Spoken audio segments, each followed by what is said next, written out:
अस्सलामुअलैकुम वरहमतुल्लाहि वबरकातुहू। Sunday comment box के एक नए एपिसोड के साथ मैं आप लोगों की खिदमत में हाजिर हूँ। मुझे उम्मीद है कि आप लोग खैर आफ़ियत से होंगे। मैं अल्लाह ताला से दुआ करता हूँ कि अल्लाह ताला आप लोगों को अपने हिफ्ज़ व मान में रखे। कल यानी सैटरडे को कासगंज के गंज डुंडवारे में एक निकाह पढ़ाने के लिए जाना हुआ था। मेरे स्टूडेंट थे, दुल्हन भी और दूल्हा भी, तो दोनों की ख्वाहिश थी कि मैं उनका निकाह पढ़ाने जाऊँ।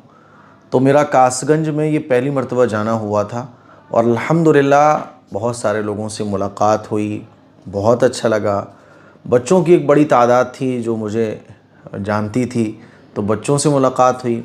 बच्चों का एक बड़ा ग्रुप मेरे पास आया, फ़ोटोज़ और वीडियोज़ और सलाम और मुसाफ़े, बहुत अच्छा लगा माशाल्लाह। और जिन स्टूडेंट का निकाह था, अल्लाह ताला उनको भी खूब कबूल फ़रमाए। और उनका नाम तो मैं नहीं लूँगा, प्राइवेसी के ख़िलाफ़ हो जाएगा, लेकिन उन्होंने मुझसे पढ़ा है। 3 मंथ का इस्लामिक कोर्स भी किया है और दुल्हन और दूल्हा दोनों की ख्वाहिश थी, तो कासगंज जाना हुआ। आप लोग दुआ करें कि अल्लाह ताला उनके इस निकाह को कबूल फ़रमाए और उनकी ज़िंदगी को, जो एक नई ज़िंदगी कल से शुरू हुई है उनकी, अल्लाह ताला उसको बेहतरीन बनाए।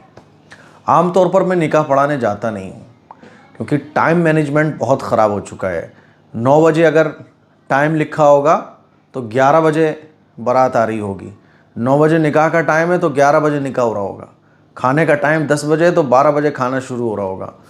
तो हमारे यहाँ टाइम बहुत गड़बड़ है, लिखते कुछ हैं और काम किसी और टाइम पर हो रहा होता है, जिसकी वजह से मैंने निकाह में जाना बंद ही कर दिया है। फिर निकाह पढ़ाने जाओ तो जाहिर सी बात है, जो अक़ीदत रखता है, मोहब्बत रखता है, तो वो तो हमारे अकॉर्डिंग ही निकाह पढ़वाता है। और जो अक़ीदत मोहब्बत नहीं रखता, बस एज़ ए आलिम और एज़ ए काजी की नज़र से देखता है, तो उसके यहाँ अगर चलन चला आ रहा होता है कि काजी साहब ही दुल्हन के पास इजाज़त लेने जाएंगे, तो वो तो यही ज़िद करेगा। और ऐसा होता है ना कि सोने की अंगूठी उतरवाओ पहले निकाह होते टाइम, तो क्योंकि जहालत बहुत है, इल्म ना के बराबर है, जिसकी वजह से निकाह पढ़ाने में जाता ही नहीं हूँ। हाँ, अगर कोई मुझसे मोहब्बत रखता है तो मान लीजिए लड़के वाले मेरे पास आते हैं, मैं बोलता हूँ लड़की वाले जानते हैं कि नहीं जानते, बोलते हैं लड़की वाले भी जानते हैं, तो ठीक है। यानी सबको पता होना चाहिए कि निकाह मैं पढ़ाने आ रहा हूँ और निकाह मेरे अकॉर्डिंग होगा। अब आप सोच रहे होगे यार मुफ्ती साहब, निकाह आपके अकॉर्डिंग होगा, ये कौन सी चीज़ है ऐसी जो आपके अकॉर्डिंग होगी? तो देखो, उसमें बहुत सारी चीज़ें हैं। पहली बात तो ये कि निकाह के वक्त में एक आलिम दीन और एक काजी जो निकाह पढ़ाने आया, उसको वेट नहीं करना चाहिए। जब निकाह का पूरा टाइम फिक्स हो जाए, सब रेडी हो जाए, तब आप काजी को बुलाओ। ये बहुत मतलब अजीब बात है, गलत बात है कि आप निकाह पढ़ाने वाले काजी को बुला लो 10 बजे और निकाह शुरू हो रहा है साहब 11 बजे, वो बेचारे जब तक बैठे हुए, गलत बात है। फिर तरह तरह की खुराफात कि 3 मरतबा कलमा नहीं पढ़वाया, सोने की अंगूठी नहीं उतरवाई। अच्छा जी, वो 3 मरतबा कबूल तो आपने बोला ही नहीं, है ना। इस तरह की चीज़ें बहुत होती हैं। एक जगह में निकाह पढ़ाने, मेरे पहले जब मैं इमामत किया करता था, तो एक हमारे मुक्तदी हैं, वो निकाह पढ़ाने के लिए ले गए कहीं, आपको निकाह पढ़ाने। चलो ठीक है, सब कुछ हो गया। अब वहाँ जो है ना, निकाह पढ़ाने जहाँ मैं गया हुआ हूँ, तो वहाँ बाराती घराती सब यही बोल रहे कि लड़की के पास इजाज़त लेने आपको जाना पड़ेगा। मैं तो फैल गया एकदम। मैंने कहा कोई तुक है मेरा वहाँ जाने का? ये वकील बने हैं, ये गवाह बने हैं, क्यों बने हैं ये? क्योंकि निकाह इजाज़त लेने के लिए लड़की से उन लोगों को जाना है जो गैर महरम है, और चलो महरम भी है तो भैया आप लोग जाओ, ये मेरा काम नहीं है। अब तो वो अरे आपको जाना पड़ेगा, ऐसे नहीं होता, हमारे यहाँ तो यही होता है। मैंने भाई साहब, तुम्हारे यहाँ जो भी कुछ होता है और रखो ये निकाह किसी और से पढ़वाना। अब मैं भी फैल गया एकदम, वो भी फैल गए। फिर तो वहाँ अरे ये कैसे काजी साहब हैं, इजाज़त लेने नहीं जा रहे। उस वक्त मुझे लोग, असल में मैं सोशल मीडिया पर नहीं था उस वक्त, ये जब की बात है जब मैं इमामत किया करता था। तो वहाँ बहुत वो हुआ, रात के 11 बज रहे थे। मैंने कहा ये रजिस्टर रखा हुआ है, मैं यहाँ से जाता हूँ। तो कुछ लोग बोल रहे हैं यार ये कैसे काजी हैं, ये तो जम के रह गए कि हिलेंगे नहीं, जो कह दिए बस वही होना है। मैंने कहा जी वही होना है बिल्कुल। तो फिर जो है ना, बहुत गुफ्तगू हुई, मैंने लोगों को समझाया अभी, और जो नहीं समझ रहे थे उनको मैंने साफ कह दिया कि पढ़वाओ फिर किसी और से, मैं ये काम नहीं करूँगा कि मैं लड़की के पास इजाज़त लेने जाऊँ। तो फिर बहरहाल मेरी बात को माना गया और वो लोग इजाज़त लेने गए। ऐसे ही 1-2 इंसिडेंट बड़े ख़राब हुए हैं। एक तो टाइमिंग का बहुत वो हुआ है कि कभी मैं गया 1 घंटे तक वेट ही करना पड़ रहा है, तो लिहाज में वेट भी कर लेते हैं हम, चलो ठीक है कोई बात नहीं है। लेकिन अब सख्ती के साथ ये है कि देखो हम निकाह पढ़ाने जब जाएंगे, पहले तो आप हमें एक टाइम बता दो कि 9 बजे से लेकर 11 बजे तक कभी भी हमारे पास कॉल आ जाएगा तो हम आपके लिए फ्री बैठे रहेंगे। फिर निकाह का जब टाइम बिल्कुल एक्यूरेट हो, यानी अब निकाह बिल्कुल तैयार है, ऐसा नहीं कि अब दुल्हन साहब रेडी हो रही है, अभी उसके रेडी होने में आधा घंटा लग जाएगा, ये नहीं होना चाहिए। तो कुल मिला के ये है कि अब लोग समझ भी गए हैं, तो वही लोग मुझसे मेरे पास आते हैं जो मुझे जानते हैं, जो मुझे समझते हैं। तो अब अल्हम्दुलिल्लाह शरीयत के मुताबिक निकाह हो जाता है ना। चलो मैरिज होम में हो रहा है और भी बहुत सारे काम हो रहे हैं गलत, लेकिन कम से कम निकाह तो शरीयत के मुताबिक, और शरीयत के मुताबिक ये कि आप काजी के सुपुर्द करो कि भाई आप निकाह पढ़ाने वाले हो, आप जैसे चाहो वैसे निकाह पढ़ाओ।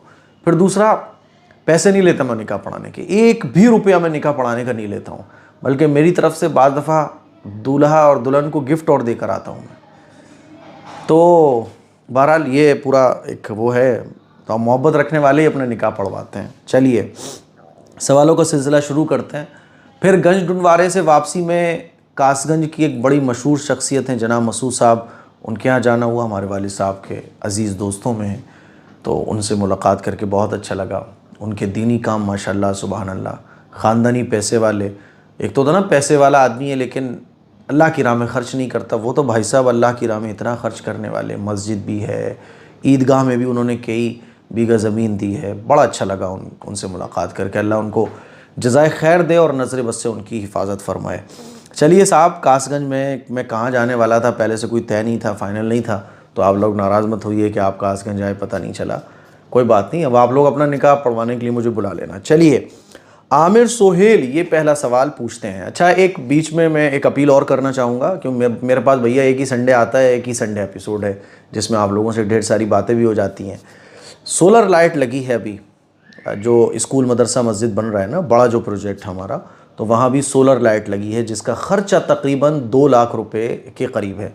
यानी आप इस पर टैक्स वैक्स लगा के माने तो 2,30,000 या 2,50,000 के करीब। आप लोगों से मैं गुजारिश ये करना चाहूँगा कि जो तामीरी काम चल रहा है और ये सोलर लाइट लगी है, इसका पेमेंट अभी नहीं गया है।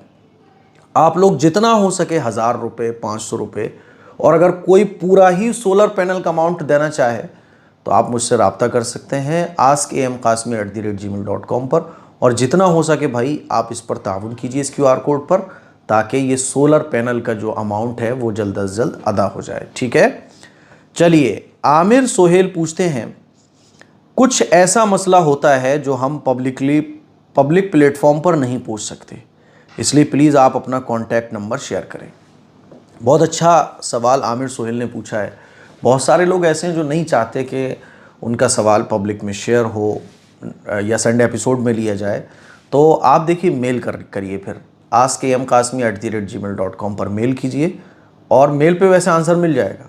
मेल पर आंसर ना मिले तो आप व्हाट्सअप SMS भी डालिए 7417810799 पर, तो इंशाल्लाह आपको दोनों जगह पे से कहीं ना कहीं आंसर मिल ही जाएगा। और एक बार ना मिले तो 2 बार मैसेज डालिए, 3 बार मैसेज डालिए, क्योंकि देखो मैसेजेस आते हैं बहुत और उनके आंसर देने वाले का टाइम है कम, यानी दिन रात भी हम लगे रहें आंसर देने में तब भी वो टोटल कवर नहीं हो पाएंगे, क्योंकि आंसर पूरे दिन में दिए जा रहे हैं 50-100, 200, पूरे दिन रात दिन बैठे तो 200 आंसर दे दिए जाएंगे, और सवाल आ रहे हैं 2,000, तो मैसेज नीचे जाते रहते हैं, नीचे जाते रहते हैं।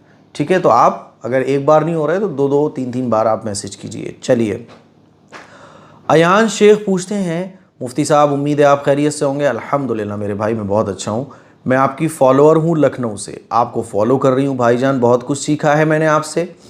मैं एक गैर मुस्लिम थी बट अल्हम्दुलिल्लाह मैं एक मुस्लिम हूँ और बहुत कुछ सीखने की कोशिश कर रही हूँ। बहुत अच्छी बात है, जज़ाकुमुल्लाह। मुझे आपसे पूछना था कि मेरे शौहर मुस्लिम हैं, मैंने उनसे शादी अपनी मर्ज़ी से की है, इस वजह से मेरे माँ बाप और कुछ दूसरे लोगों को बहुत प्रॉब्लम हुई थी। प्रॉब्लम तो देखो जाहिर सी बातें होगी, हम ये चाहें कि सब खुश रहें पॉसिबल ही नहीं है, हम सबको खुश नहीं कर सकते। भाईजान 20 साल हो गए मेरी शादी को, मेरे माँ पापा अभी तक मुझसे बात नहीं करते, मेरी लाइफ में बहुत सारी प्रॉब्लम होती रहती हैं।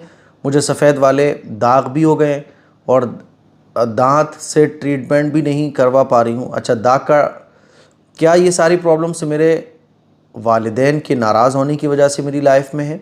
मैं क्या करूँ भाईजान, कुछ बताएं। मेरे comments admin sir please comment ही नहीं लेते, शायद इस बार ले लें। देखो इस्लाम कबूल आपने किया और आप अल्लाह जिसका मकाम और मर्तबा सबसे बड़ा है।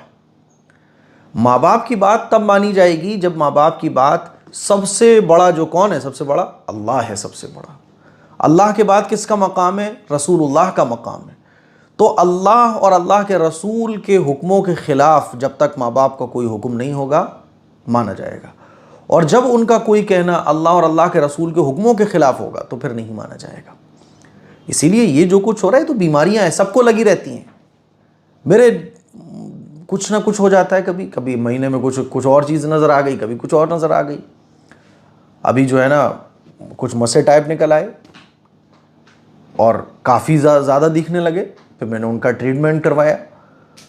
तो ये सब तो लगा रहता है। कभी आंखें पेन करने लगती हैं। अब आज सुबह मैं उठाऊँ तो मेरी आंखें दुख रही हैं, तो इसका मतलब ये थोड़ी है मैं ये सोचूं कि फ़लाँ नाराज़ हो गया या पता नहीं क्या हुआ। दुनिया में ये सब लगा रहेगा। आपको ख्याल करना है, कोशिश करनी है, इलाज कराना है। इसका मतलब ये नहीं होता कि किसी को आपने नाराज़ किया है, ठीक है। और आपने तो जो नाराज़ आप वो लोग हुए ना, आप थोड़ी ना नाराज़ हुई, या आपने किसी को नाराज़ थोड़ी किया। आपकी लाइफ है, आपको इंडिया में कानूनी अधिकार है कि आप अपनी लाइफ जैसे चाहें वैसे गुजार सकते हैं।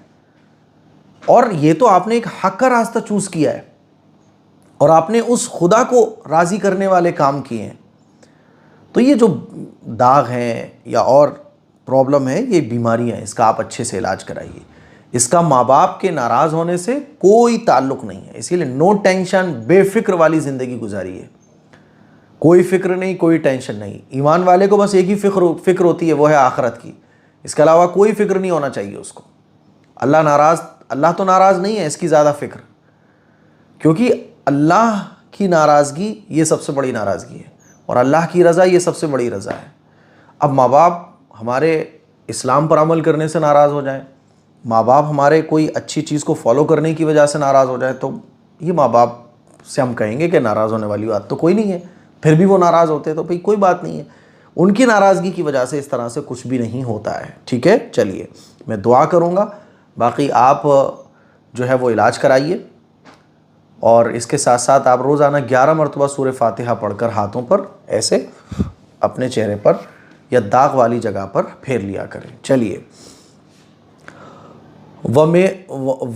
मालिया कैसा नाम है? मुफ्ती साहब कोई आलिमा बताएं, मैं अपने बच्चों को कुरान पढ़ाना चाहती हूँ। देखिए, हमारे पास फ़ीमेल टीचर्स हैं, गर्ल्स के लिए फ़ीमेल टीचर हैं, बॉयज़ के लिए मेल टीचर हैं।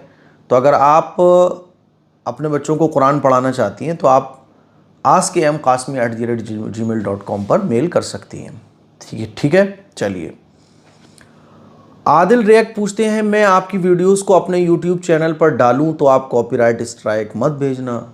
कॉपीराइट स्ट्राइक तो मिलेगी भाई। अगर मेरी वीडियो इस चैनल से कोई भी वीडियो उठाकर कोई भी अपने चैनल पर अपलोड करता है, कोई और थंबनेल लगाता है या फ़िल्टर विल्टर लगा के यूज़ करते हैं आप, तो आपको कॉपीराइट स्ट्राइक मिल सकता है। इसीलिए आप कोई भी मेरी वीडियोस को अपने चैनल पर बिल्कुल भी अपलोड ना करें। अच्छा, पहले मैंने एक इजाज़त दे के रखी हुई थी, कोई भी अपलोड कर सकता है, तो उसके बहुत सारे नुकसानात मुझे देखने को मिले। इसीलिए मैं ये बोल रहा हूँ अब कि मेरी वीडियोस को आप अपलोड नहीं कर सकते। कभी भी कॉपीराइट स्ट्राइक मिल जाएगा, फिर आप बोलेंगे मुफ्ती साहब आपके तो बहुत अखलाक ख़राब हैं, आपने तो ऐसा कर दिया वैसा कर दिया, तो फिर आप शिकायत मत कीजिएगा। पॉलिसी बनानी पड़ती है क्योंकि देखो सभी तरह के लोग हैं। एक ने तो एक मरतबा जो है ना बड़ा गलत थंबनेल लगा के मेरी वीडियो को अपलोड किया था, और लोग ये समझ रहे थे कि वो थंबनेल मैंने बनाया है, वो वीडियोस मैंने अपलोड की है। हालांकि वो कोई और था, उसका कंटेंट क्रिएटर, उस चैनल का ऑनर, और उसने बड़ा गलत थंबनेल, लोग मुझे गालियाँ दे रहे हैं, लोग मुझे बुरा भला कह रहे हैं। तो फिर मैंने उसको स्ट्राइक दी और उस वक्त से मैंने ये पॉलिसी बना दी कि मेरी वीडियोस कोई भी अपलोड ना करे।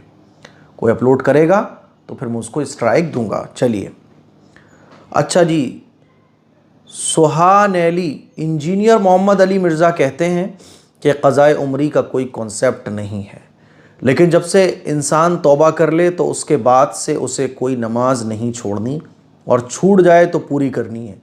प्लीज़ मेरे सवाल का जवाब दीजिएगा। एपिसोड 306 में सुहानी, अच्छा सुहानी ने ये सवाल पूछा है। देखिए, इंजीनियर मोहम्मद अली मिर्ज़ा जो कह रहे हैं तो वो इसकी कोई दलील नहीं पेश कर सकते कि नमाज़ें अगर छूट जाएं तो तौबा से माफ़ हो जाती हैं। वो इसकी कोई दलील नहीं दे सकते। हमारे यहाँ जो है ना वो दो ग्रुप हैं। एक ग्रुप तो ये कहता है कि क़ज़ा उम्री कुछ है ही नहीं, और क़ज़ा उम्री अगर हो जाए, क़ज़ा उम्री है तो इंसान तौबा कर ले, यानी उसकी बहुत सारी नमाज़ें छूटी हुई हैं तो वो तौबा कर ले। तौबा करने के बाद अब उसे कोई नमाज नहीं छोड़नी है, और छूट जाए तो पूरी करनी है। तो छूट जाए पूरी करनी है, यही तो मैं बोल रहा हूँ। क़ज़ा उम्री क्या है मुझे आप बताइए। क़ज़ा उम्री यही है कि नमाज छूटी और आपने उसको पढ़ा नहीं, 2 नमाज़ें छूट गई, 3 नमाज़ें छूट गई, 4 नमाज़ें छूट गई, छूटते छूटते ये बढ़ती चली गई, महीनों हो गई, 2 महीने हो गए, 3 महीने हो गए, सालों हो गए। तो ये जो नमाज़ें छूट छूट के बढ़ती चली गई, इसी को क़ज़ा उम्री कहा जाता है। अब ये जो कह रहे हैं जनाब इंजीनियर मोहम्मद अली मिर्ज़ा के तौबा कर ले, तो ये कहाँ लिखा है कि तौबा कर ले तो नमाज़ें, छूटी हुई नमाज़ें माफ़ हो जाएंगी? कहाँ लिखा है?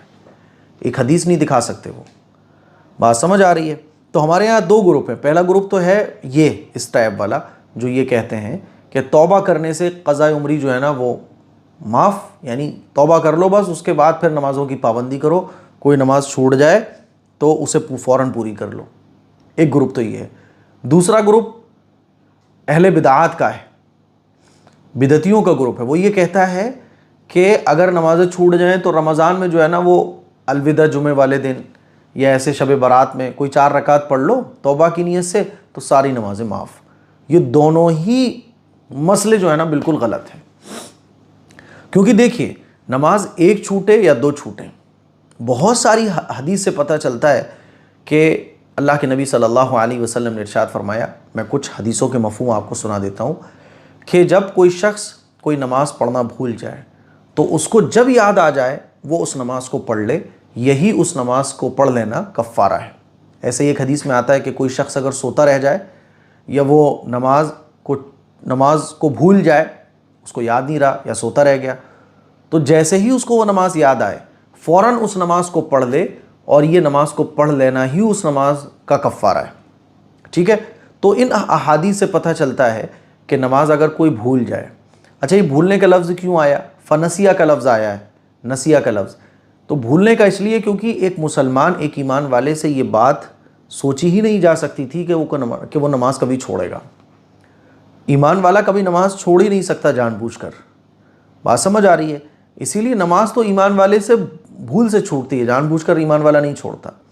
तो अल्लाह के नबी ने फरमाया कि अगर कोई नमाज भूल जाए या कोई सोता रह जाए, फिर उसको याद आए तो वो नमाज को क्या करे? फ़ौरन पढ़ ले, और यही उस नमाज का कफ़ारा है। ठीक है?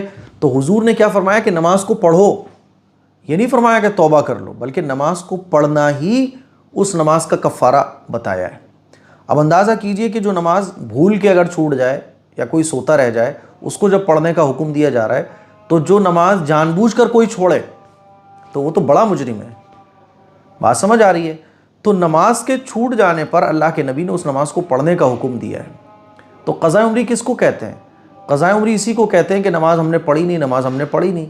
हालांकि नमाज एक ईमान वाले पर फ़र्ज़ है और नमाज अल्लाह का हक़ है। हम कैसे कह सकते हैं कि नमाज माफ़ हो जाएगी? यानी अगर आपकी 100 नमाज़ें हो गई या आपकी नमाज़ें बहुत सारी हो गई और आपने पढ़ी नहीं है, तो साहब तौबा कर लो, नमाज़ें माफ़, कैसे कह सकते हैं आप? क्योंकि हदीस में ऐसा कोई ज़िक्र ही नहीं मिलता है। इंजीनियर अली मोहम्मद मिर्ज़ा हो या कोई और हो जो ये बोल रहा है कि नमाज़ें बहुत सारी हो गई हैं क़ज़ा उम्री, तो अब जो है ना, अब आप जो है ना वो तौबा कर लो और नमाज़ पढ़ना शुरू कर दो, ये कहाँ से साबित है? हदीस से तो ये पता चलता है कि नमाज अगर छूट जाए तो याद आने पर उसको अदा करो। ऐसा नहीं फरमाया हुजूर ने कि अगर बहुत हो गई हो तो उसको छोड़ दो, बल्कि हुजूर ने फरमाया नमाज जब भी याद आ जाए, तो जब भी इंसान को तौफीक मिल जाए, जब भी उसको एहसास हो जाए कि यार मेरी तो नमाज़ें बहुत छूटी हुई हैं। क़ज़ा उम्री कोई अलग चीज़ नहीं है जो हम नमाज़ें छोड़ते चले जाते हैं, छोड़ते चले जाते हैं, छोड़ते चले जाते हैं।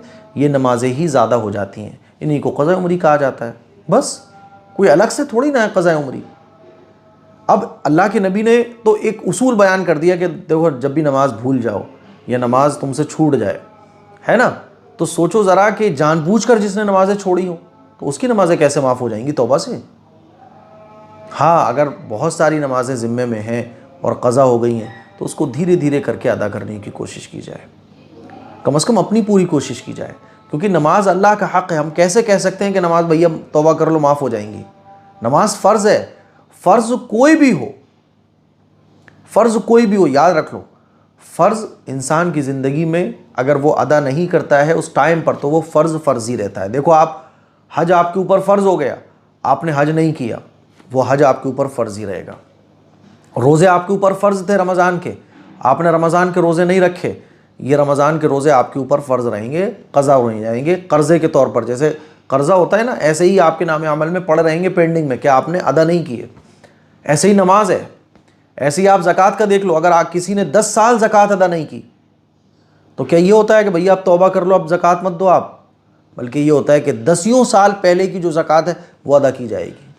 क्योंकि फ़र्ज़ इबादत का कॉन्सेप्ट ही यही है कि अगर आप उसको वक्त पर नहीं कर पाते हैं तो वो आपके ज़िम्मे कर्ज़ हो जाती है। बिल्कुल इसी तरह से नमाज है, आपने उसको वक्त पर अदा नहीं किया, हदीस में तो भूलने का जिक्र है, सोते रह गए आप। यहाँ तो आदमी जानबूझ के छोड़ रहा है, तो जानबूझ कर अगर कोई छोड़ रहा है तो आप कैसे कह सकते हो कि भैया चलो अब बाद में तौबा कर लेना, बात ख़त्म, अब मत छोड़ना। ये गलत बात है।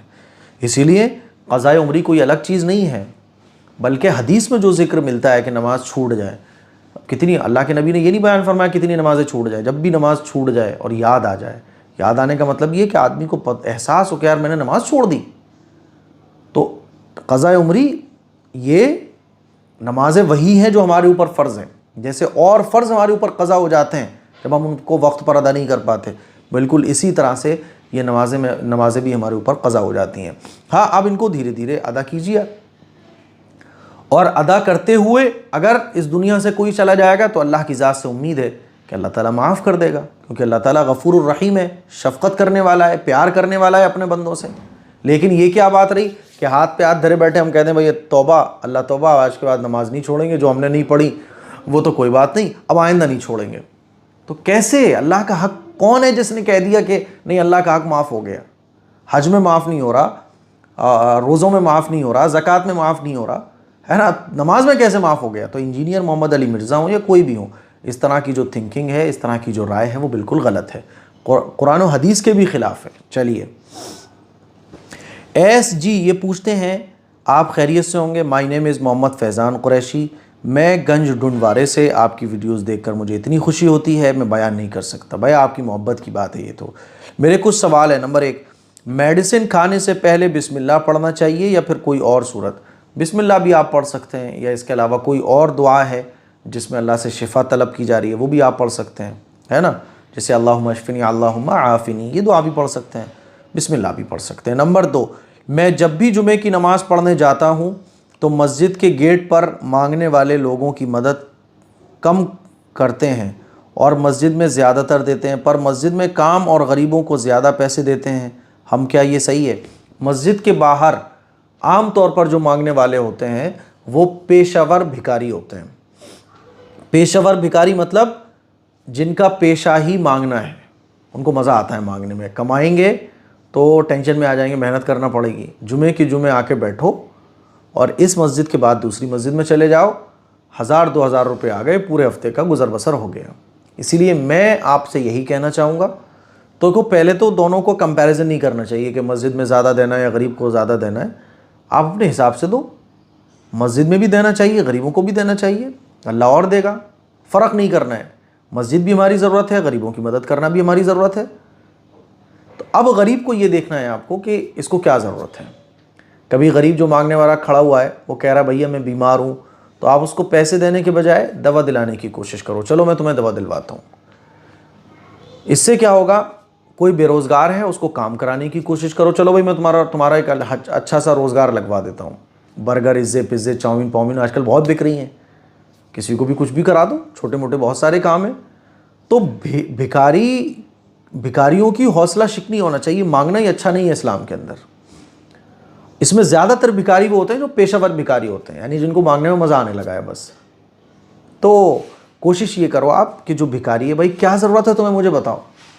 आप हैरान हो गए, एक मरतबा क्या हुआ, मैं घर से निकल रहा था और बाइक मैंने स्टार्ट की, तो एक मांगने वाली बूढ़ी औरत डॉक्यूमेंट्स लेके, पर्चे वर्चे लेके, बेटा मैं बहुत परेशान हूँ, मुझे इलाज की ज़रूरत है, मेरे यहाँ पे भी दर्द है, वहाँ पे भी दर्द है, यहाँ पे भी तकलीफ़ है, ऐसे करके वो मुझे जो है ना वो इमोशनल कर रही थी। तो मैं भी इमोशनल हो गया, यार ये गरीब और बूढ़ी है, औरत है।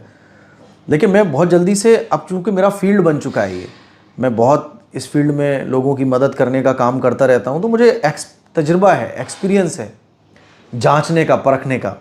तो शुरू में तो मैं इमोशनल हुआ, उसके बाद मैंने अपने आप को हैंडल किया कि नहीं नहीं थोड़ा सा तहकीक करो।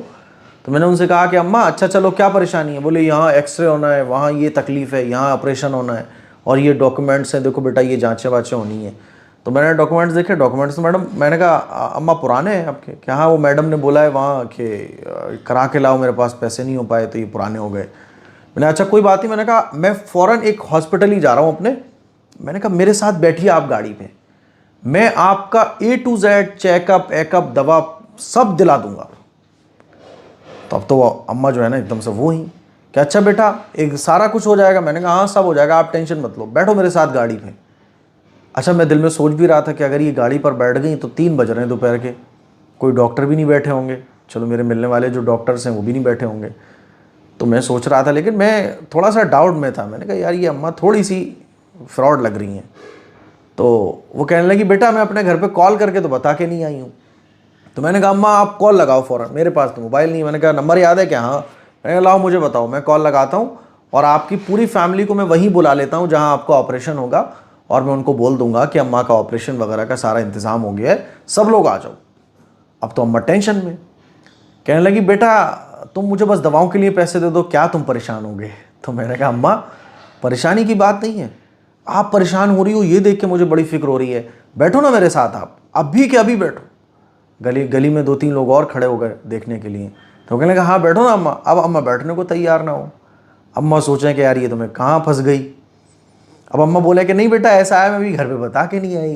अब बेटा अभी तो मेरे बच्चे इंतज़ार। मैंने कहा कॉल लगाऊंगा मैं, पता नहीं नंबर खुला होगा। उन्होंने खूब बहाने मारे, मैं समझ गया। मैंने कहा अम्मा ये ड्रामे कहीं और करना, आपका ऑपरेशन हो जाएगा जब आओगी, ठीक है? आपका कल मन करे कल आ जाओ, परसों आ जाओ। फिर दोबारा अम्मा ने अपनी शक्ल नहीं दिखाई, वो समझ गई कि यहाँ दाल गलने वाली नहीं है। तो मेरी कोशिश ये रहती है, मैं कोशिश ये करता हूँ कि ये मांगने का कॉन्सेप्ट जो है ज़्यादा से ज़्यादा ख़त्म हो। तो आप भी इस तरह करिए, लोगों की मदद ज़रूरत पूछिए और उनकी वो ज़रूरत पूरी कर दीजिए, क्योंकि आजकल देखो फ्रॉड और धोखाधड़ी का ज़माना बहुत है। अच्छा कुछ लोग एतराज़ ये भी करते हैं कि यार मुफ्ती साहब आप एजुकेशन पे ख़र्च कीजिए। एक कोई है वो कमेंट करता है, मेरे हर वीडियो मेरे कमेंट करेगा वो कि भिखारी बना रहे हो लोगों को भीख दे के भिखारी बना रहे हो। पढ़ाओ लिखाओ, लोगों को कुछ काबिल बनाओ, ये बच्चे पढ़ेंगे लिखेंगे तो ये खुद कमाने वाले बनेंगे, ये और वो। मुझे आप बताओ कि आपको लगता है मैं एजुकेशन पे नहीं खर्च करता हूँगा? लेकिन भाई इस बात को समझो कि एक आदमी जो भूखा है, ईद का महीना चल रहा है, वो बीमार है, उसके वो कमाने वाला घर का अकेला था, वो बीमार है, वो कमा नहीं सकता है। मान लीजिए कोई बेवा है, ईद का मौका है, अब आप एजुकेशन चिल्लाते रहो। मुझे बताओ जो भूखा है क्या एजुकेशन से उसकी भूख खत्म हो जाएगी? ईद वाले दिन किसी फैमिली के यहाँ खाने को नहीं है, रमज़ान के महीने में किसी के पास खाने को कुछ भी नहीं है, आप एजुकेशन चिल्लाते रहो कि नहीं हम तो तुम्हारे बच्चों को एजुकेशन दिलाएंगे। वो कहेगा भैया मैं बीमार हूँ यार, मेरी बीमारी बढ़ जाएगी, मैं भूखा हूँ, मेरे घर में खाने को नहीं है। आप बोलो नहीं तुम्हारे बच्चे को एजुकेशन दिलाएंगे। आप उसके बच्चे को ले जाके एक बैग दिलाओ, उसका स्कूल में एडमिशन करा दो, कॉपी दिला दो, पेंसिल दिला दो। आप मुझे बताओ कि उसकी भूख ख़त्म हो जाएगी? क्या उसकी भूख ख़त्म हो जाएगी? उसकी जो गुर्बत है उस वक्त जो गुर्बत से वो जूझ रहा है उसकी गुर्बत ख़त्म हो जाएगी? अजीब ऐसे बेसर पैर के कमेंट्स आते हैं वीडियो में, क्या ऐसा लगता है यार इनके पास अकल कहाँ चली गई है। तो मेरे भाई एजुकेशन से कोई मना नहीं करता है, कोई आलिम मना नहीं करेगा, लेकिन एजुकेशन अलग है, एजुकेशन पे भी हमें खर्च करना चाहिए, ध्यान देना चाहिए। लेकिन इसका ये मतलब नहीं है कि आप भूखों को खाना खिलाना बंद कर दो। अल्लाह के नबी ने इसकी तालीम दी है कि भूखों को खाना खिलाओ। भाई जिसको भूख लग रही है रोटी से ही भूख, किताबें खाओगे क्या? आप उसको किताबें फाड़ फाड़ के खिलाना शुरू कर दो, उसको ABCD या जो भी आप किताब उसको पढ़ाना चाह रहे हो, कोर्स उसको दे दो। अच्छा आपको भूख लग रही है, लीजिए जनाब आप एजुकेशन हासिल कीजिए, ये एजुकेशन आपकी भूख ख़त्म करेगी। वो कहेगा पागल आदमी कैसी बातें कर रहा है बेवकूफ़ों वाली। या आपको कभी भूख लग रही हो तो आप किताबों को सीने से लगा लो, भूख ख़त्म हो जाएगी। ऐसे बेसर पैर की बातें कमेंट्स में आके लोग करते हैं कि अजीब लगता है। तो वो भूखा है, उसको खाना खिलाओगे उसकी भूख ख़त्म होगी। इस तरह के लोग आते हैं बाज़ दफ़ा। तो हम जो मदद करते हैं, मदद भी करते हैं और एजुकेशन पे भी खर्च करते हैं, बात समझ आ रही है? दोनों चीज़ें अलग अलग हैं। भूखे को खाना खिलाना अलग है, गरीब बच्चों को एजुकेशन दिलाना अलग है। इसका मतलब ये नहीं है कि आप एजुकेशन इतना चिल्लाओ कि आप गरीब की भूख को महसूस करना बंद कर दो। जो बेचारे गरीब हैं, जिनके पास इलाज कराने को पैसे नहीं, उनके दर्द को महसूस करना बंद कर दो, ये गलत बात है। ऐसे ही कुछ लोग जो है ना ये बोलते हैं स्कूल बनाओ, अपने कॉलेजेस बनाओ, और ये गरीबों की मदद करने से कुछ नहीं होगा। भाई क्यों नहीं होगा? कमाल कर दिया आपने तो जो है कुरान मजीद में जो आयात हैं भूखों को खाना खिलाने का, उसको ही डिनाई कर दिया आपने। ये गलत बात है। प्रॉब्लम ये है कि हम जो काम कर रहे हैं ना, हम ये समझते हैं मैं ही सबसे दुनिया का नंबर 1 काम कर रहा हूँ बस, बाकी और जितने भी लोग कर रहे हैं काम ये तो सब मतलब मान लीजिए कोई एजुकेशन का काम कर रहा है तो समझता है एजुकेशन का जो मैं काम कर रहा हूँ यही नंबर 1 काम है, बाकी जितने भी लोग काम कर रहे हैं तो बेकार काम है, ये तो जो है ना एजुकेशन को तोड़ने वाले काम है। तो ये थिंकिंग बहुत गलत है कुल मिला के। चलिए कहाँ से कहाँ बात पहुँच गई। अच्छा जी, अगला सवाल है आलिया हिबा का। मुफ्ती साहब मैं नोएडा से हूँ, मेरा नाम रज़िया है। मुफ्ती साहब मैं आपकी वीडियो 5 साल से देख रही हूँ, आपकी वीडियो से मैं बहुत सीखी हूँ 5 साल से। कौन सी इंग्लिश है ये? मेरा एक सवाल है, प्लीज़ जवाब ज़रूर दीजिएगा। कल गाड़ी में हम लोग आ रहे थे ना सफ़र से, तो एक साहब बैठे हुए थे हमारे साथी, तो वो कह रहे थे उन्होंने गेस्टों के लिए बनवाया है उन्होंने गेस्टों के लिए ये बनवाया मुझे। अच्छा मैंने उनसे तो कुछ नहीं बोला, लेकिन आगे बैठे बैठे मुझे बहुत हंसी आ रही थी। वो बोल रहे थे गेस्टों के लिए बनवाया है, ऐसे इन्होंने लिखा है 5 साल से देख रही हूँ।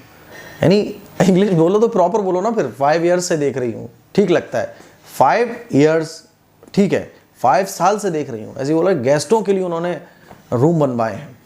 फिर उसमें से एक बोल रहे थे लेडीज़ों के लिए बहुत अच्छी उन्होंने दुकान खोली है। ऐसी तैसी कर रखी है इंग्लिश की। भाई मत बोलो लेडीज़, फिर आप बोलो औरतों के लिए। तो ऐसी हम लोग अपनी लैंग्वेज पे और अपने बोलने पर गौर नहीं करते हैं। चलिए ये तो मजाक की बात हो गई। मेरा एक सवाल है, प्लीज़ जवाब ज़रूर दीजिएगा।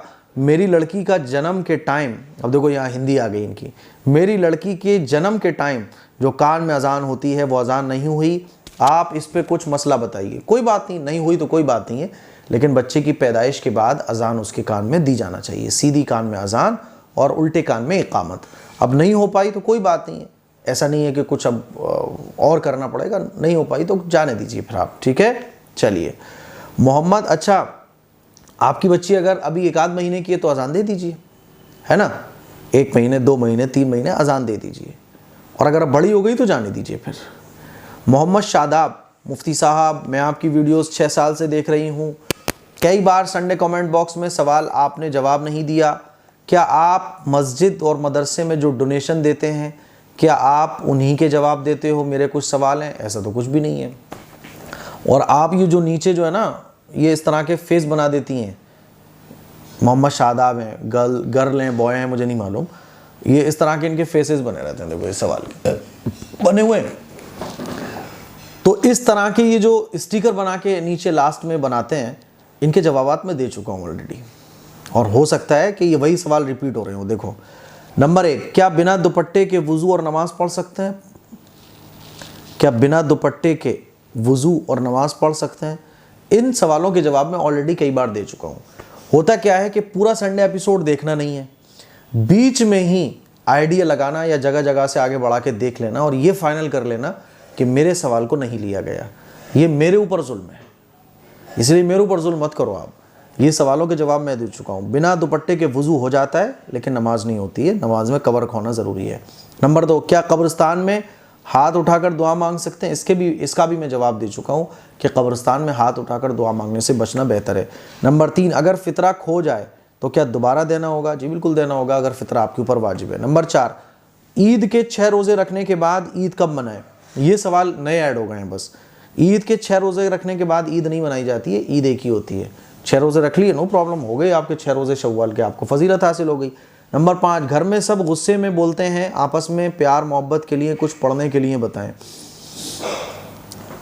अल्लाह से दुआ करें नमाज़ों के बाद कि अल्लाह ताला हमारे आपस में मोहब्बत पैदा फरमाए, मोहब्बत की अल्लाह से दुआ मांगना चाहिए। और क्या करें हम?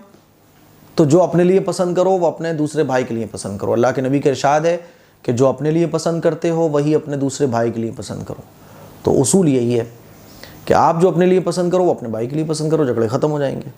नंबर 6, क्या ये घोड़ा आपका है? जी ये घोड़ा वालिद साहब का है। वालिद साहब को घुड़सवारी का शौक़ है, घुड़सवारी के बेताज बादशाह हैं, वो शहसवार हैं ज़बरदस्त वाले, तो उनका शौक़ है ये। नसरीन बानो पूछती हैं, अगर मेरा रमज़ान में रोज़ा छूटे हैं तो पहले उनको अदा करें फिर शव्वाल के रोज़े रखें। देखिए बेहतर ये है कि पहले आप रमज़ान के छूटे हुए रोज़ों को अदा करो, क्योंकि रमज़ान के जो रोज़े हैं वो फ़र्ज़ होते हैं, ठीक है। शव्वाल के जो रोज़े हैं ये नफली रोज़े कहलाते हैं। या शव्वाल के रोज़े रख सकते हैं फिर बाद में छूटे हुए रोज़े अदा कर सकते हैं, पहले आप रमज़ान के रोज़े अदा करो, ठीक है। चलिए, गज़ल तस्नीम, एक क्वेश्चन है, मैं रील्स बनाती हूँ for business purpose without showing my face. अब रील में ऑडियो ट्रेंडिंग सॉन्ग यूज़ करना होता है, वो यूज़ करना जायज़ है या नहीं? क्या गुनाह होगा? अगर ऑडियो यूज़ नहीं करेंगे तो वो चलेगी नहीं और बिज़नेस भी नहीं होगा, क्या करूँ मैं, कैसे बिज़नेस करूँ? देखो बिज़नेस जो होता है वो कोई ट्रेंडिंग रील के ज़रिए नहीं होता है, ये बात समझो। आप जो भी रील बनाती हैं बिज़नेस पर्पस से, तो जिस बिज़नेस पर्पस से आप रील बना रही हो उसमें दम होना चाहिए। आप जो भी कुछ मान लीजिए बता रहे हैं तो आपके बताने में दम होना चाहिए। बताने में दम नहीं है तो कम से कम जो आप बता रहे हैं उसके अंदर एजुकेशन होना चाहिए, उसके अंदर इल्मी बातें होना चाहिए। तो आपने, और अक्सर लोग ये जो समझते हैं कि रील बनाने में जो है ना वो ट्रेंडिंग सॉन्ग यूज़ करेंगे तभी रील चलेगी, ये कोई उसूल नहीं है। हाँ इक्का दुक्का रील चल सकती हैं, ट्रेंडिंग सॉन्ग आप यूज़ करें वो चल निकले, आप 50 रील डालें एक रील वायरल हो जाए, ऐसा हो सकता है, लेकिन जो कंटेंट चलता है उसमें दम होता है। तो आप बिजनेस पर्पज से जो भी रील बना रही हैं उसमें दम होना चाहिए। सॉन्ग यूज़ करना ये वैसे ही गलत है और सॉन्ग के सारे ट्रेंडिंग रील के ट्रेंडिंग सॉन्ग के सारे जो रील चल भी जाएंगी उससे आपको कुछ भला होने वाला नहीं है, क्योंकि देखने वाला, आप सपोज कीजिए मैं अगर कोई रील देखूं या आप कोई रील देखो तो देखना, हम देखते टाइम यही देखते हैं ना कि यार ये बंदा कितनी काम की बात बोल रहा है, यार इस बंदे के बताने में बड़ा दम है, बताता बहुत अच्छा है, क्या नॉलेज की बात बताई, यार क्या ट्रिक बता दी है। हम ये थोड़ी ना देखते सॉन्ग क्या चल रहा है। इसीलिए रील में ट्रेंडिंग सॉन्ग यूज़ करना वैसे ही गलत है, नाजायज़ है, हराम है, नहीं यूज़ करना चाहिए। और वो रील चलेगी नहीं, ये आपकी गलत थिंकिंग है। आपके कंटेंट में दम होना चाहिए। आप अब देखिए इंस्टाग्राम पर कितने ऐसे रील बनाने वाले हैं जो फेस नहीं दिखाते, लेकिन वो जो बताते हैं और उस बताने को जो फोटोज़ के साथ मर्ज करते हैं, उसमें जो फिल्टर लगाते हैं, उसकी जो एडिटिंग होती है, आप देखिए कैसे कोई सॉन्ग यूज़ नहीं करेंगे वो, उनकी वॉइस ही में इतना दम और उनके बताने में इतनी नॉलेज होती है कि वो चीज़ें वायरल हो रही होती हैं। इसीलिए ये आपका सोचना बिल्कुल गलत है। बिज़नेस भी नहीं होगा, गलत है, आपका बिज़नेस होगा और ट्रेंडिंग सॉन्ग यूज़ करने वालों से ज़्यादा होगा। ट्रेंडिंग सॉन्ग से उनकी ही रील चलती है जो कुछ नहीं जानते, इधर से उठाया उधर से उठाया और कॉपी पेस्ट करके ट्रेंडिंग म्यूज़िक लगा के लगा दिया। समझ रहे हो? अपने अंदर दम पैदा करो। बिजनेस जो खड़े होते हैं वो अपने दम पर खड़े होते हैं, ट्रेंडिंग सॉन्ग के ज़रिए नहीं चलते हैं। बात समझ आ रही है? चलो, मेरी उम्मीद है मेरी बातें आपको समझ आ गई होंगी। और अगर आपको लग रहा है कि आपके अंदर कुछ दम नहीं है, दम पैदा करो, इल्म हासिल करो। जिस बिज़नेस के बारे में आप बता रहे हैं उसके बारे में प्रॉपर नॉलेज हासिल करो, है ना। और यूट्यूब पर और सब सोशल मीडिया पे देखो कि सब कैसे बता रहे हैं। 4 लोगों को देखने के बाद अब आप ये सोचो कि मुझे इनसे अच्छा बताना है, मुझे इनसे बेहतरीन बताना है, तो इंशाल्लाह सब चलेगा। मेहनत ये की है सक्सेस की, मेहनत, सही डायरेक्शन में मेहनत। चलिए, कोहराम लॉक्स, क्या नाम है, AM कासिम मुफ्ती साहब, आपसे मिलने के लिए मैं फ़िरोज़ाबाद आया था पर आपसे मुलाकात नहीं हुई। इंशाल्लाह आपसे फिर मिलने आऊँगा। ठीक है भाई, आप मिलने आए, मुलाकात नहीं हो पाई, मुझे अफसोस है। वैसे नमाज के टाइम, चूँकि हमारे यहाँ ज़ोहर 1 बजे होती है और असर तो वही है, मगरिब इशा सब नॉर्मल मस्जिदों के टाइम है जैसे और मस्जिदों में। आप अगर नमाज के टाइम आएंगे कभी भी तो मुलाकात इंशाल्लाह हो जाएगी। नौशाद अहमद पूछते हैं, मेरे सवाल है नंबर 1, क्या लड़कियों को आवाज़ के साथ नमाज़ पढ़ना चाहिए? लड़कियों को आवाज़ के साथ नमाज नहीं पढ़ना चाहिए। आहिस्ता, इतनी आहिस्ता से ख़ुद को सुनाई आए कि आप क्या पढ़ रही हो, इतनी आवाज़ से पढ़ सकती है। नंबर 2, क्या क़ज़ा नमाज के बाद तस्बीह नहीं पढ़ते तो नमाज हो जाएगी? देखिए नमाज सलाम आपने फेरा अस्सलाम वालेकुम वरहमतुल्लाह, अस्सलाम वालेकुम वरहमतुल्लाह, आपकी नमाज हो गई। अब आप तस्बीह पढ़ो या आपकी चॉइस है, तस्बीह ना पढ़ो आपकी चॉइस है। हमारे यहाँ लोग मना करते हैं, इससे क्या होता है प्लीज़ बताएं। अच्छा, नमाजी के सामने से, देखो नमाजी के सामने से गुजरने से अल्लाह के नबी ने मना फरमाया। अल्लाह के नबी की बहुत सारी हदीस है जिससे पता चलता है कि नमाजी के सामने से नहीं गुजरना चाहिए। इसकी एक वजह यह भी है कि देखो आप नमाज़ पढ़ रहे हो, आपके सामने से कोई इधर से जा रहा है, कोई इधर से जा रहा है, तो आपको डिस्टर्बेंस होगी, आपका नमाज़ पढ़ने में एक कराहसी होगी, क्योंकि अब कोई आपके सामने से ही गुजर रहा है, तो आप बताइए कैसे तबीयत लगेगी। तो कुछ चीज़ें तौर तरीक़े के लिए होती हैं, है ना। तो इसीलिए अल्लाह के नबी ने मना फरमाया कि भाई नमाजी के सामने से ना गुजरो, और ये गुनाह है। जब अल्लाह के नबी ने मना फरमा दिया, अब अल्लाह के नबी को हुक्मों के ख़िलाफ़ करना ये गुनाह की बात है, ठीक है। नंबर 7, मंजिल के क्या माना है। नंबर 4, कुरान शरीफ में 7 मंजिल के क्या माना है। देखिए कुरान शरीफ की 7 मंजिलों के ये माना है कि कुरान शरीफ को 7 हिस्सों पर डिवाइड किया है कि अगर आप एक मंजिल रोज़ाना पढ़ें तो एक हफ्ते में आपका कुरान शरीफ मुकम्मल हो जाएगा। नंबर 5, कुरान शरीफ में 14 सजदे क्यों करते हैं, क्योंकि अल्लाह ने उन आयतों में सजदों का हुक्म दिया है। अल्लाह ने हुक्म दिया है सजदा करो, तो अगर हम सजदा ना करें तो अल्लाह के हुक्म पर अमल करने वाले नहीं हुए ना, इसीलिए हम सजदा करते हैं 14। चलिए अच्छा जी, आस्क गयूर ये पूछते हैं मुफ्ती साहब क्या ऑनलाइन डिजिटल गोल्ड बाय और सेल करना जायज़ है फ़ोन पे में, और हमें सेलर की तरफ से इनवॉइस PDF भी मिलता है। कुल मिला के इन्होंने गोल्ड को बाय और सेल करने के बारे में पूछा है। तो जी बिल्कुल, बाय और सेल फ़ोन पे के ज़रिए गोल्ड बाय और सेल कर सकते हैं, ठीक है। मैंने ये भी पढ़ा है कि हम जितने रुपए का डिजिटल गोल्ड बाय करते हैं तो फ़ोन पे उतने ही रुपए का फिज़िकली गोल्ड लेकर हमारे नाम से अपने लॉकर में रखता है। हाँ बिल्कुल, आप बाय और सेल कर सकते हैं, ठीक है। समरीन अंसारी पूछती है अगर कोई प्रेग्नेंट हो और उसे बेटी की ख्वाहिश हो तो वो कौन सी दुआ पढ़े या फिर वो क्या अमल करे, प्लीज़ मुफ्ती साहब बताइए।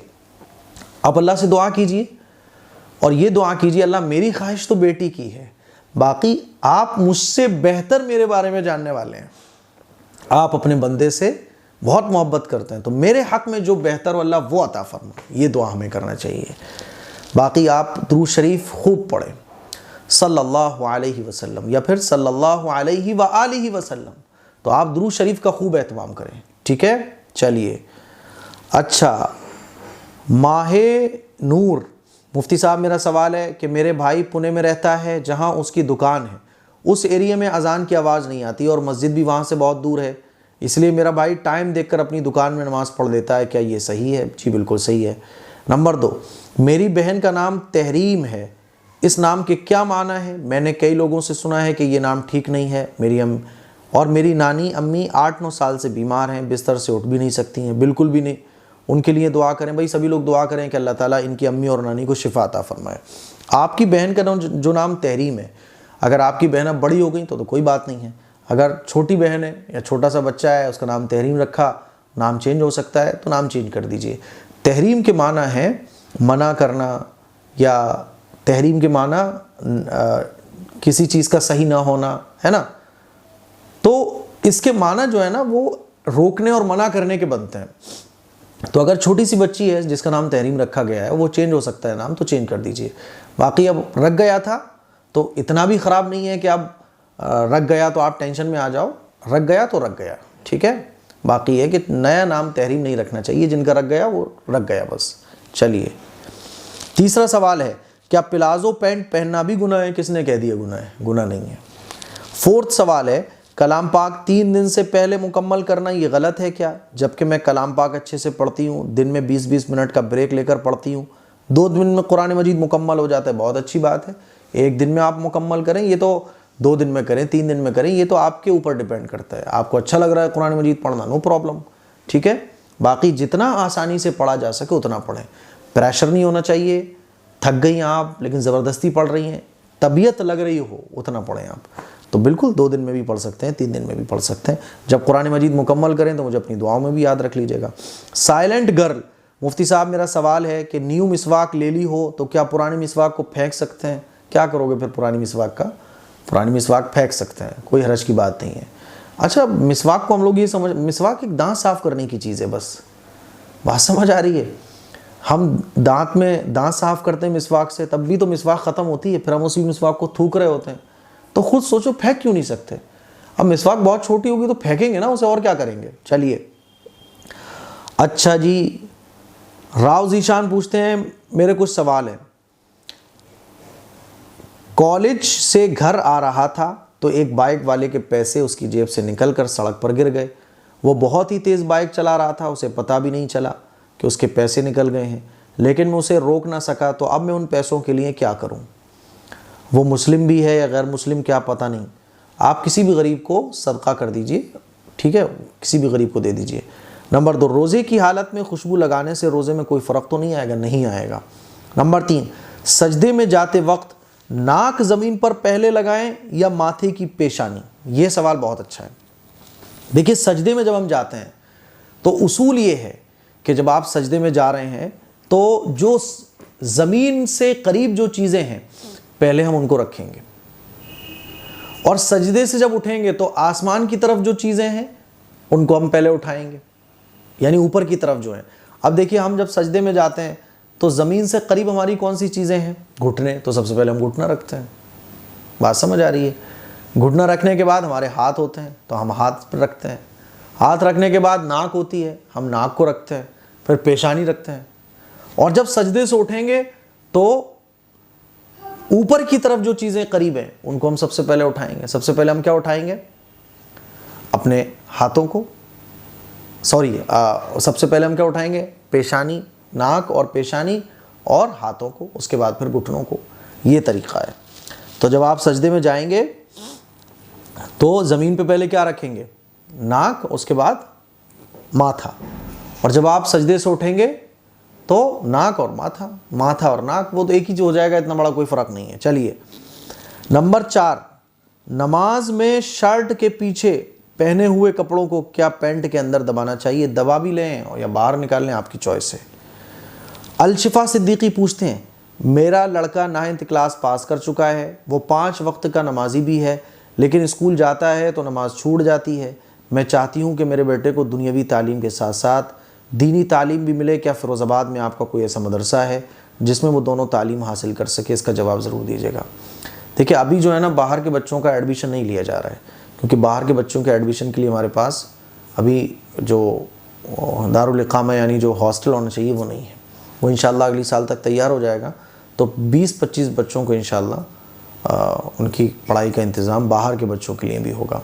ठीक है, तो ये कुछ संडे एपिसोड के सवालात थे। मुझे उम्मीद है कि आपको आज का संडे एपिसोड पसंद आया होगा और आपको बहुत सारे सवालों के जवाबात जानने और समझने को मिले होंगे। इस क्लिप को शेयर करें, दूसरों तक पहुंचाएं, घर पे सबको दिखाएं, और अपना सवाल अगले संडे एपिसोड के लिए कमेंट बॉक्स में जाके कमेंट ज़रूर कीजिएगा। अस्सलामु अलैकुम वरहमतुल्लाहि वबरकातुहू।